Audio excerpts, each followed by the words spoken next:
Alright guys, so what I went ahead and did was I took the stock fuel pump from this truck, well actually the stock pickup from this truck with the sending unit, and I took the filters out, and I'll show you those in a second. I found out that's why this truck was messed up in the first place, and I'm finally going to get to change out the gas or fuel pump we put in there just to make it work for the trip to Alabama for Pokale. We're finally going to get that back in there, and we might have some good fuel pressure after that, and I'll also be able to have the fuel sending unit work, which basically that is the float, which I'll show you kind of how that works. And go ahead and put the keys in. If you can go ahead and show the level, the float was sitting at the very bottom because obviously nothing's holding it up, and you'll see the gas tank should show empty and the gas light should be on. So it's empty and the gas light should be on, so that means that it's at low. So basically, whenever the truck sits like this with an empty tank, obviously this is the float. This right here floats in diesel, and the diesel level, whenever it goes up, it lifts up whenever this sits down in the tank, because you got to remember this sits on the very top of the tank like that and it drops in. So now the level should be going to full. For some reason these usually take a minute, so I'm going to go ahead and prop this up in the full position and then we can go ahead and watch it rise. I just have a channel lock inside of there blocking those out, and we're going to go to the truck and watch it climb. Oh, it's already at full. Good deal. Now the truck is at full, meaning we have a full sending unit, which means we are going to drop the tank and replace that unit right there with the top one, and we shouldn't have any problems after that. So right here, these are the little filters that sit inside of there, and if you could see, this one doesn't look that bad because I actually just cleaned this one up. This one right here is a good sign of like all the muck and grime that was just inside of this filter inside of the gas tank that was clogging up diesel that could have been going through, and also possibly putting stuff into the filter. Luckily these were there, but we need to go ahead clean these and replace them back inside of the truck. Dirty. She need to get some cleaning. What did I do to wake up the freak in you? It's more than... Alright, so I got that fuel pump out mostly. All the connections for it are out. I just need to pull it. Oh boy. Oh yeah. Oh yeah. Dope. There's the pump. It's not supposed to be a pump in here. That's why this is the gas one. That's the diesel one with no pump. That's the gas one with a pump. That was probably the reason why my truck wasn't getting enough fuel, is because that was blocking it, because normally that's just a filter, whereas that was a pump, so it was sucking through the pump. That's tragic. Well, let's put that guy in.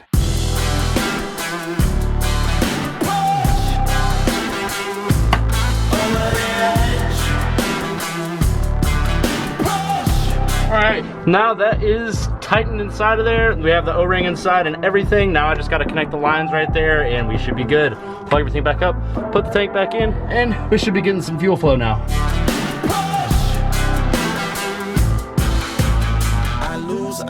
I lose my mind. You get me every time. Keep falling fast. Alright, so this guy should have oil pressure now. Let's see if it turns on. Alright, first off, for the first time in almost a year, let's see how much gas we actually have in the truck. Because now I have an actual fuel sending unit that will tell me how much gas is in this thing. Oh, just a little under half a tank. See, that's nice being able to know things like that. Actually, I need to put up my parking brake. Alright, we should be good for a startup. Let's go ahead and do it.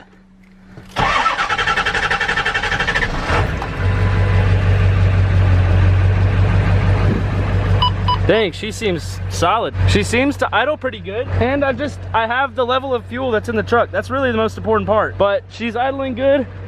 It also seems like she's not cutting out, but I'll have to let it warm up before that. Man, she's so quiet and nice. Well, time to clean all this stuff up and I'm gonna go ahead and take it for a quick drive. All right, guys, it's early in the morning and what I'm gonna go ahead and do is replace the IDM in this truck because we're having intermittent issues with not a stall, but it's a low idle. Basically, whenever the truck's running, it'll be running perfectly fine and then all of a sudden it just idles about 200 RPMs lower than it normally would, which normally isn't a problem, but it's weird whenever you're driving a manual truck and you release the clutch and the RPMs are 200 shorter than you think, because then it's easier for it to stall and it's more of a dog off the line. So I went ahead and replaced the fuel filters and cleaned those out in the tank so that we know we don't have any fuel problems. I'm gonna go ahead and order an inline fuel pump so I can get that replaced on the truck. And we're gonna go ahead and replace this camshaft position sensor. This is the cam position sensor that I got the truck with and it actually ran perfectly fine. However, whenever it didn't run, I replaced it thinking that it might help something, but I know that these are weird and apparently for power strokes, there's intermittent issues with if you buy the wrong cam position sensor, then it won't run. So I'm gonna try and put this back in there and see if this helps my problems and also replace replace the IDM. So first off, since I have giant 35s on just a 1-inch level, it's actually like an 1.5-inch level, but the springs are just super saggy, so it doesn't sit as high as it should. But either way, it's a 1.5-inch to 2-inch level. I don't even remember what it was, but I put a level in this truck. But we need to go behind this fender liner right here and get the IDM, which means we have to turn these wheels completely that way so we can actually get something in there. Camshaft position sensor is gonna be like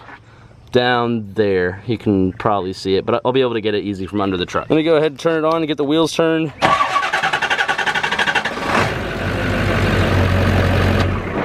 Now we got that 35-inch freaking tire stuffed on the other side, so we can get up under the fender liner and go ahead and replace all that. So I'm gonna go ahead and take this out. First step when dealing with pretty much all cars, but mostly Power Strokes, I can't stress enough, these trucks are really weird with their wiring that I've learned, and I don't wanna have any more problems than I need, so I'm gonna go ahead and disconnect these batteries, because this thing, if it gave me extra wiring problems because of something stupid like this, I would just be extremely mad. So I'm gonna go ahead and pop this guy off. There we go. And let's get 2. There's 2, solid. So now I can take this fender liner, which I know from last time, there's gonna be a bolt right there, and that's going to be it. Damn it.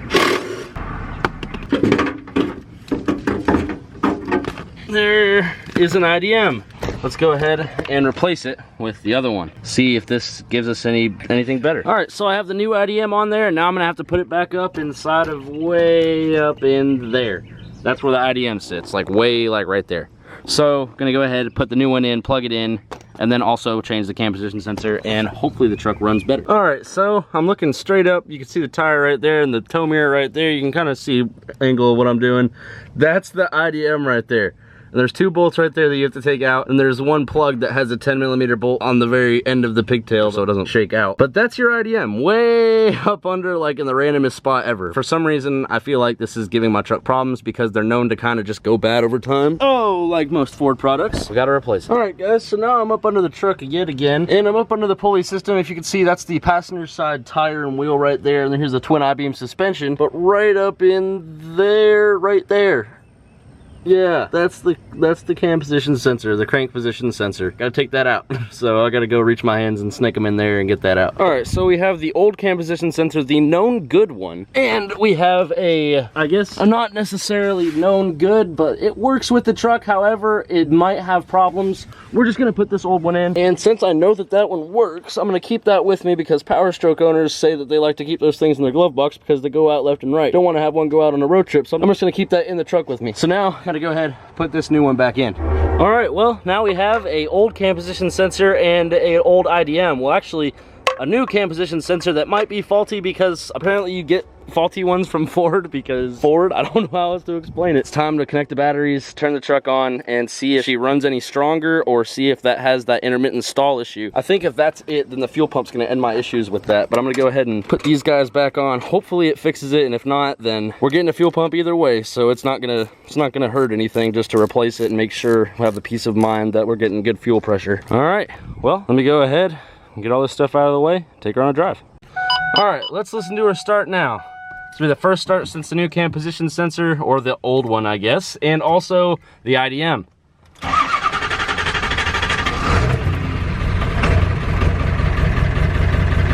Oh, and it's running terrible.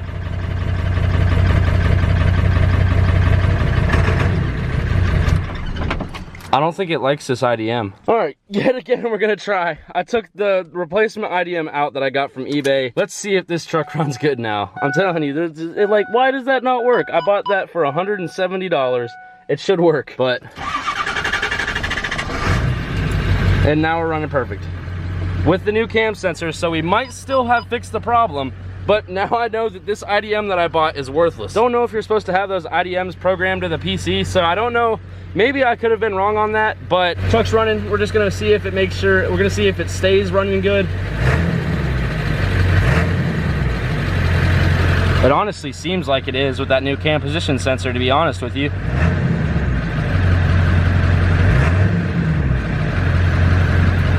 All right, well, let's take it on a drive, and then I'll let it idle once it's warmed up, and that's when it usually has its problems.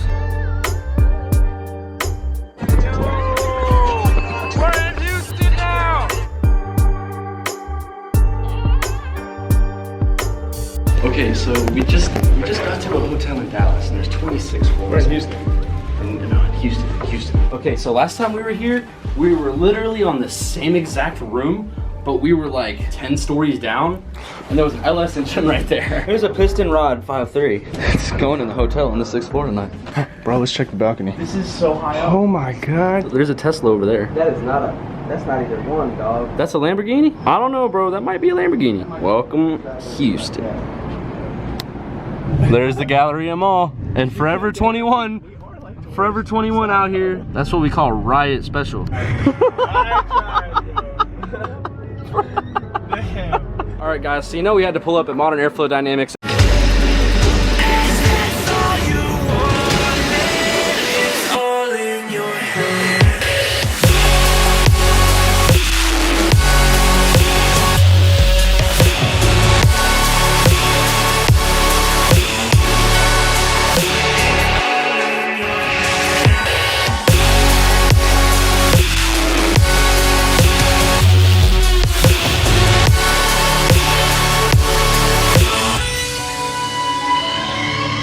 How's it going? Shoot, this is the first time seeing the new shop on my channel. Yeah. Gavin's channel has seen it, but this is the first time seeing it. Well, he's seen it when it was just bare bones, naked. And then now that is true. Now it's got stuff moved in. It's came a long ways.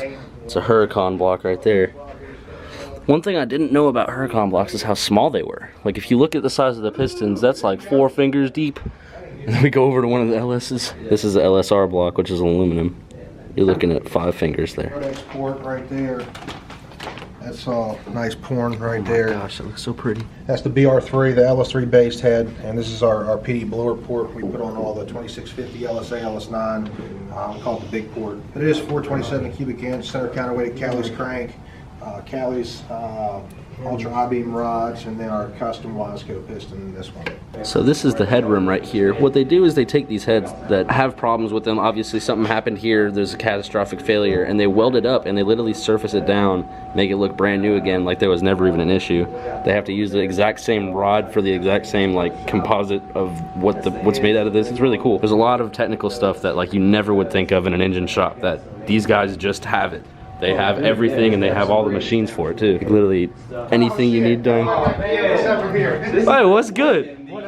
What's good? Facts. What's camera reception? What's good? Here's the shop. Oh, this is the original LS, which I sold to Sean. I don't think I told anyone that. I sold it to Sean. Yeah, I sold it to Sean. I couldn't afford the transmission and all the stuff because like I just poor boy. Yeah, so that's half filled Ranger Gap 5.3. Basically stock bottom end 5.3, just a little freshen up and a little half fill to kind of give us some strength. Sean was just gonna blow it the fuck up anyways. It looks so good. I'm literally either gonna sell it or blow it up. Man. Y'all follow Modern Airflow Dynamics on their Instagram page and show them some support and love. That's insane. This is a Mini Cooper. Look at this little cute thing right here. So that's actually for a customer over in Dubai. We're working on it right now. But Mini Cooper, little crankshaft. That thing is a little teeny thing. Hi, Jack. What's good? You're on YouTube. How are you doing, dude? Well, me and Poe was talking about trying to do a collab video with Dirty Max Jack. My diesel truck runs. He got his. I'm positive it'll make it to Pennsylvania.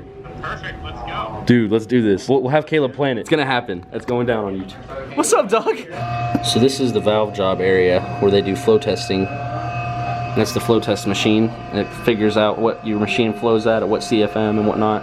It's pretty cool. If y'all want to record him, he's up in there. Y'all can take a look in this small room, but that's the port room. That's Corey. He does all the manifold, supercharger, stuff like that, and he's just he's mean with it. He stays in there all day grinding. So he got big old 4 arms like Popeye, right without the spinach. Dude, that's it's for a tugboat. Are you fucking serious? Those are tugboat valves. What? Those are $33,000 a set plus shipping from Germany, and they're made from chromoly. It's heavy. Wow. That's actually made on a manual lathe by hand by a good buddy of mine, Vietnam vet. Will this fit my LS, bro? Yeah, that's exactly what it's for. The whole press and everything. Dude, heads on heads on heads. Sir, listen. A little noise. What? It's like taking. I feel like Poe did not hear it. Man, this Huracan block is dope. And there's the Mini Cooper from Dubai. All these metal shavings is so weird. It's just It's so light, it's like confetti. CNC deal. And the honing machine. Caleb. I am a fraud.